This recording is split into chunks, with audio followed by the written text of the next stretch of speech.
Hello everyone and welcome back. In this video, we are going to go over how to use this course. The first and last video of this course are introductions for adults. Please view these before you begin the activities. The course is broken down into 4 major activity sections.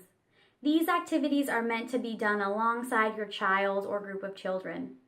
Or, if you prefer, you can do them on your own and then go back and teach them to your child.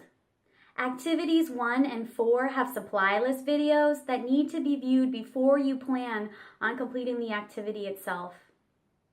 These activities do require some preparation. However, most of the items that you need for these activities you probably already have in your home. Most importantly, with all of the videos in this course, all of the activities, please make sure that you and your child feel safe and comfortable. If at any point you feel uncomfortable, just stop and move on to the next activity. Thank you. I look forward to seeing you in the next video, Introduction for Adults.